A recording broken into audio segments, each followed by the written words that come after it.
101. A palavra do Mestre. Vai, disse o Mestre ao anjo da mensageria, dizer aos homens, filhos de Deus, lá na terra, que a dor não foi bem interpretada, como eu queria, e que a interpretação dos homens, por isso mesmo, aberra.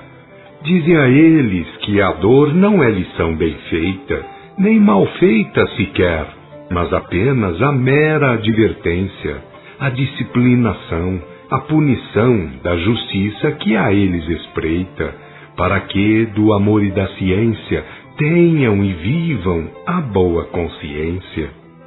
Dize que o reino de Deus, que é deveras interior, deve ser descoberto e exposto pelos trabalhos de amor, de verdadeira sabedoria, participando assim do divino Criador, e que o dolorismo que medra pelo mundo infeliz é coisa inventada pelo homem, por ele que assim o quis, porque na harmonia está a felicidade, proclama o divino juiz.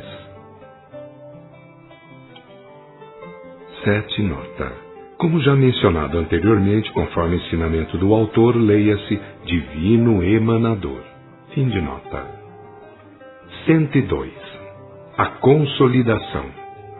Sobre a França do século XIV, Jesus ordenara que se restaurasse a excelsa doutrina que deixara, a verdade que era e é, com nada de inventos já seus, assim como será eternamente a doutrina de Deus. Vindo João Hus, o berço da restauração, o começo, morreu numa fogueira, porque o mundo foi-lhe o tropeço, mas deixou a chama do ideal renovador, e vindo o Lutero, conseguiu a liberdade de culto, espalhando o livro severo. Logo mais veio Giordano Bruno, inteligência brilhante, que enfrentou a besta e, pelo seu trabalho tão fulgurante, morreu queimado, preparando a Kardec o terreno da codificação, dela que foi o berço para que no Brasil se fizesse a consolidação. 103. Aspas.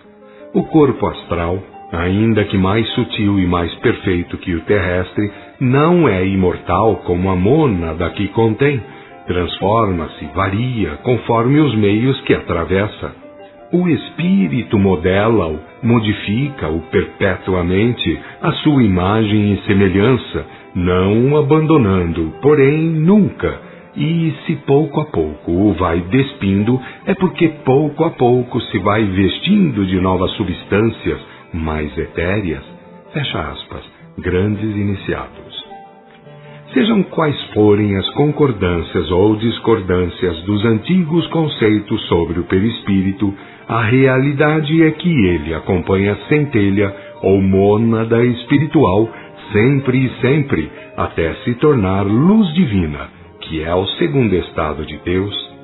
Quem puder observar perfeitamente o perispírito de um homem, encarnado ou desencarnado, terá do homem o justo retrato, a justa medida, porque nele tudo se encontra registrado, seja o favorável, seja o desfavorável. As experiências psicométricas feitas no plano carnal ou no espiritual provam isso totalmente. Quem, como encarnado, sabe procurar o melhor para o seu corpo físico, também deve procurar o melhor para o seu perispírito, ele que será sempre o seu verdadeiro corpo, até mesmo quando tenha atingido aquele grau supremo. Seria importante perguntar todos os dias: como estará o meu corpo astral? Porque ele transcende ao nascer e morrer, estando ligado ao espírito de modo fundamental, sendo sempre o seu reflexo, a sua exposição. Quem nasce o traz com o seu lastro, e quem morre o transporta com o que mais tenha feito, de bom ou de ruim. 104. Aspas. Se, pois, o teu corpo for todo lúcido, sem ter parte alguma tenebrosa, todo ele será luminoso e iluminar-te-á como uma luzerna de brilhante luz.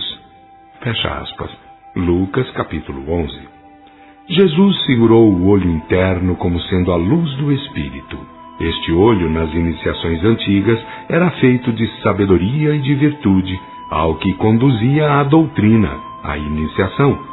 Realmente, quem conhece e age bem nunca será portador de trevas.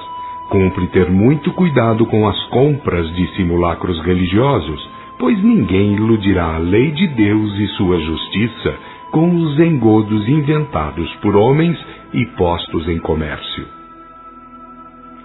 105. Amor e não dor. Prendei-vos ao amor, tende paixão à fraternidade, estendei a vossa dádiva, amparai ao pobre irmão, enxugai o amargo pranto, secai-o com a bondade, para viverdes em graça e nela terdes libertação. Caridade quero, diz a Escritura, e não sacrifício. E Jesus confirmou, pedindo amor, saber e ideal, porque a dor é filha do erro e do vosso malefício, enquanto a piedade vence, quebranta o grande mal.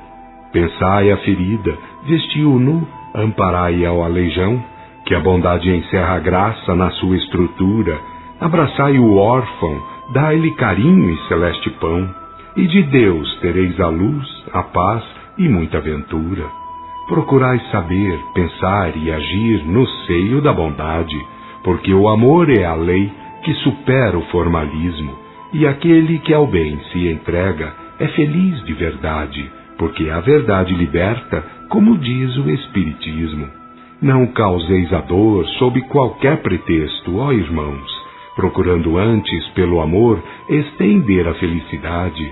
Deixai também de adular a dor, que os sonhos vãos são os que prendem ao homem nas garras da inatividade. Eis a moral, o amor, a revelação, o saber e a virtude, as 5 armas de Deus com as quais deveis combater. Com elas entrareis na luta e vencereis com amplitude, transformando o mundo na batalha de ao mal remover. Abandonai as ladainhas doloristas, entregai-vos ao bem, que Deus para sofrer a seus filhos nunca os faria. A dor é disciplinação, mas não edifica jamais alguém, porque a edificação vem do amor e da pura sabedoria.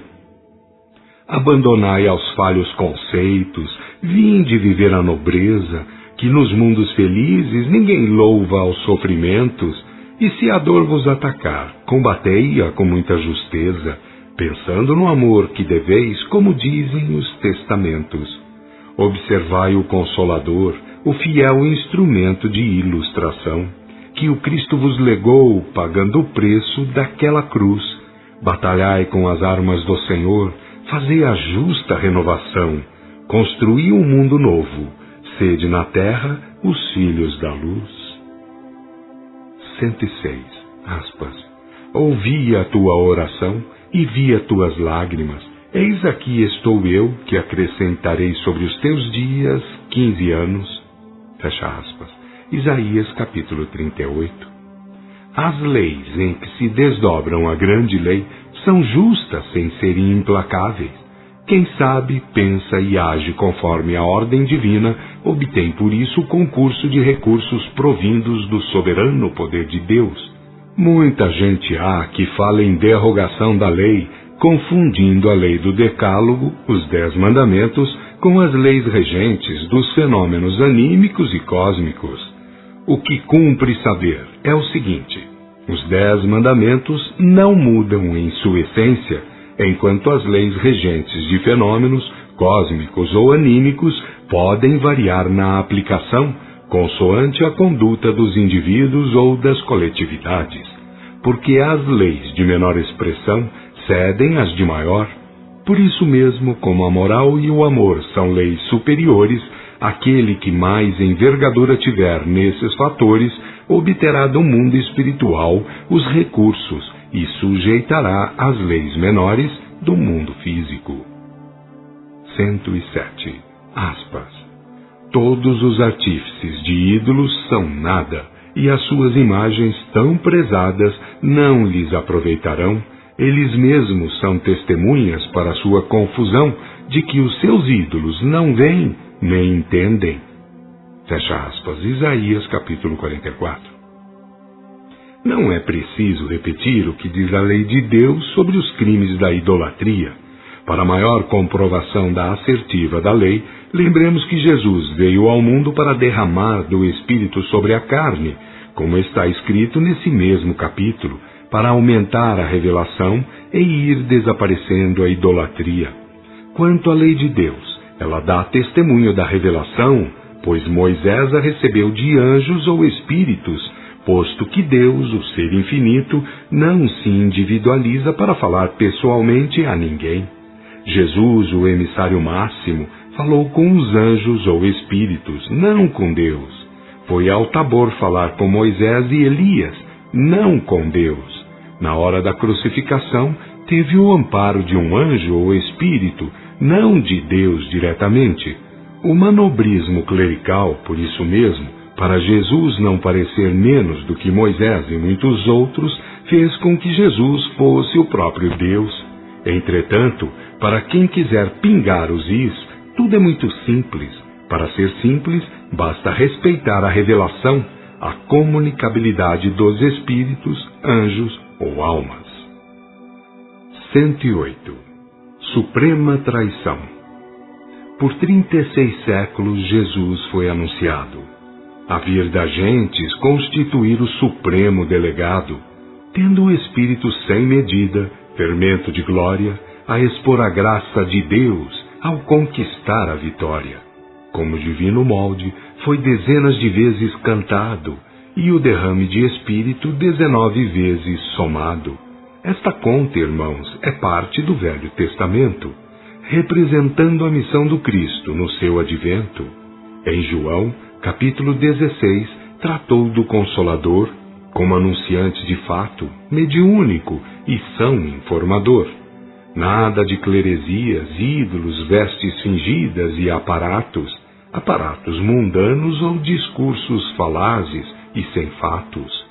Nos Atos 1, 2, 7, 10 e 19, a verdade, a grandeza da missão do Cristo em tom de liberdade.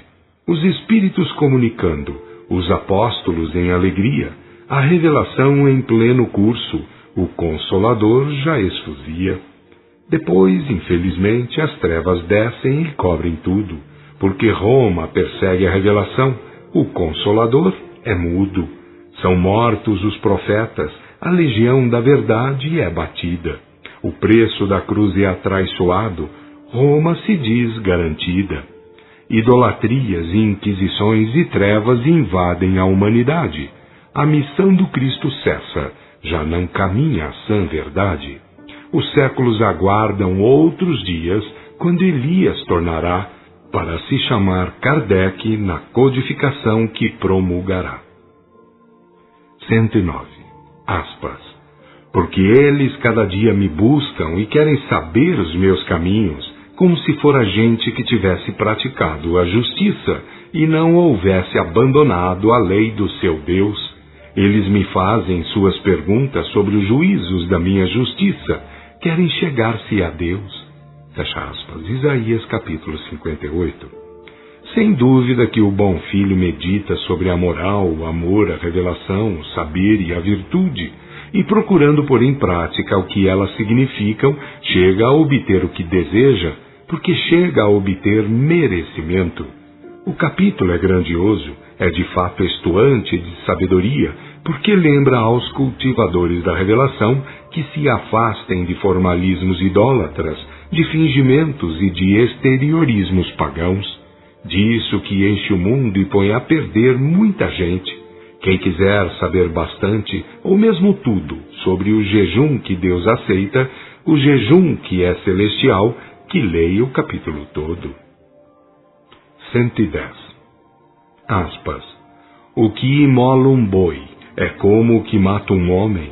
O que sacrifica uma res é como o que deita os miolos fora a um cão. O que oferece oblação é como o que oferece sangue de porco. O que se lembra de queimar incenso é como o que bendiz a um ídolo. Todas estas coisas gostaram eles de fazer, andando nos seus caminhos, e a sua alma se deleitou nas suas abominações.